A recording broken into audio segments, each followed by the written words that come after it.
Welcome. Here's my expose and review on Ritual by the Black Dahlia Murder. Now, I know what you're thinking. Black Dahlia Murder? Really? Like, seriously? I would understand. I used to hate the band myself, but that was before they had a very big change. There was a time when they played only screamcore music, which is just like hardcore, the genre, but with screamed vocals all the time. Totally amelodic, totally aharmonic. It was just terrible. But recently, they replaced their drummer and their guitarist with Ryan Knight from Arsis on guitar, and Shannon Lucas from All That Remains. And both of them, as masters of their respective instruments, completely changed the sound of the band. Now, instead of a screamcore band with some black metal influence, they are a melodic death metal band, which, in my opinion, is a lot easier to listen to. It's a lot more fun, it's a lot more exciting. The music's actually catchy, for once you have an ear for it, that is. The new CD, Ritual, it isn't your average CD.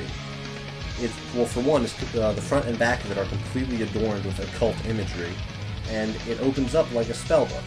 On the inside, it appears to not have a CD, only each song listed on a page. And, of course, the first page dons the word Ritual and a seated figure on a throne with horns. Nice and metal.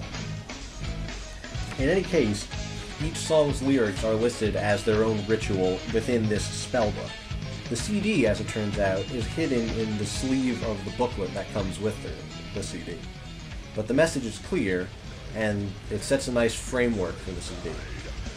The first song is A Shrine to Madness, which in the spellbook is noted as the Ritual of Celebration.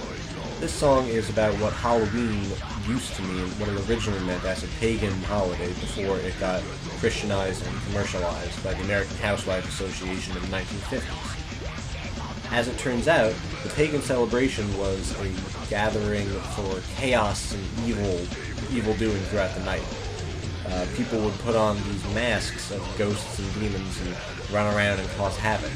And you would give them treats to avoid getting tricked by them, and tricks would often include horrible crimes that you would not be able to pin on them because they were wearing masks of demons.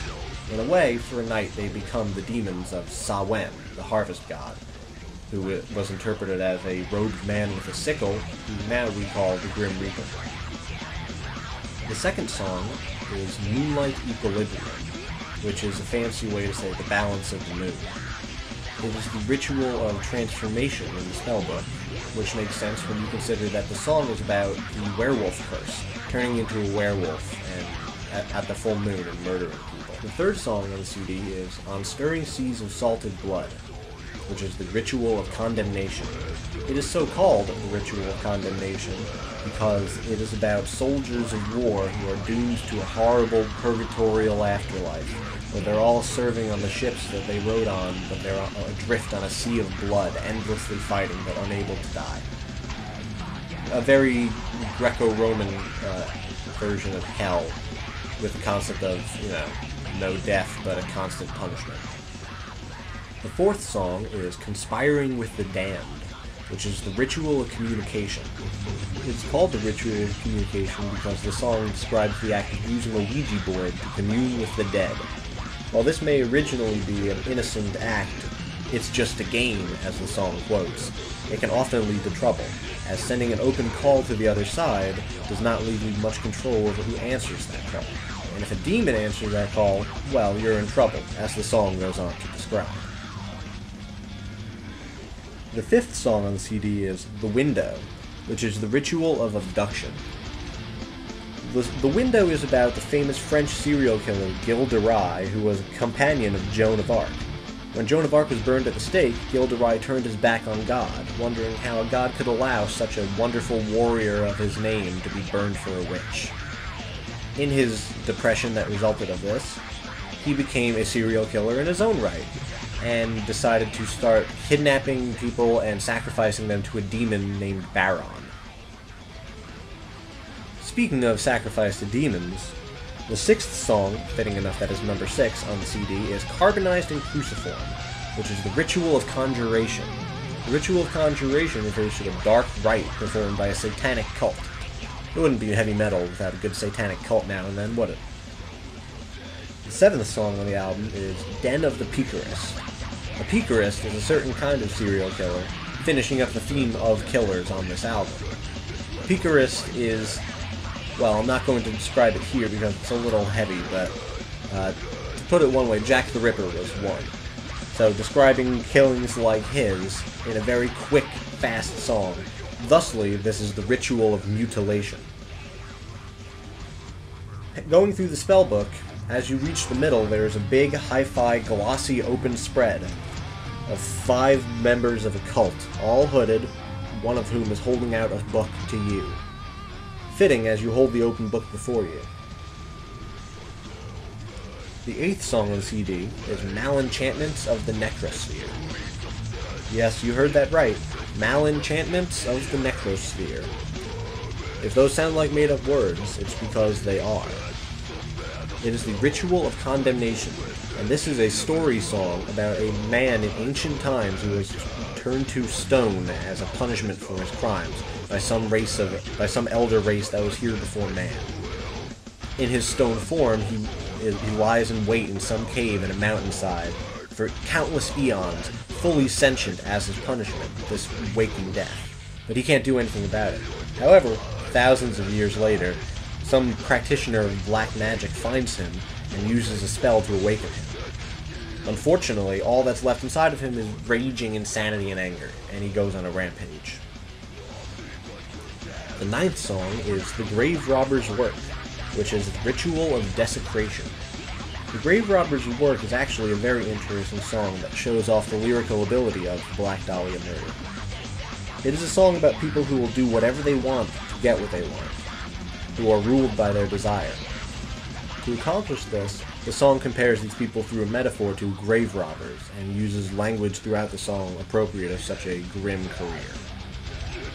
The 10th song on the CD is The Raven, which is the Ritual of Observation.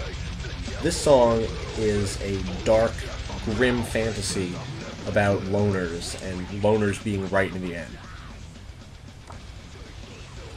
Song number 11 on the CD is The Great Burning Nullifier, also known as the Ritual of Emancipation. The Ritual of Emancipation refers to the act of escapism through substance abuse. Therefore, the Great Burning Nullifier is any drug that nullifies one's existence, an attempt to hide from reality, if you will. The 12th song on the CD is Blood in the Ink, also known as the Ritual of Indoctrination. That's an interesting subtitle, isn't it? Indoctrination. But if you know what the song is about, it is pretty cool and pretty creepy. The conceit of the song is that Christian theology is real, that there is a heaven and a hell, and therefore a God, angels, the devil, and demons. This song is from the point of view of the demons trying to get your soul, and as such, they try and convince you through their indoctrination that it's not worth it to try, to try for salvation, because salvation is hard. It's easier to just sink into sin, sink into hell, so they can claim your soul and therefore be more powerful from it. It's a really cool and dark angle to take, and some of the lines in it are just so full of heavy metal darkness and awesomeness. I just can't get over it. It's a great way to send off the album too, because of its dark nature.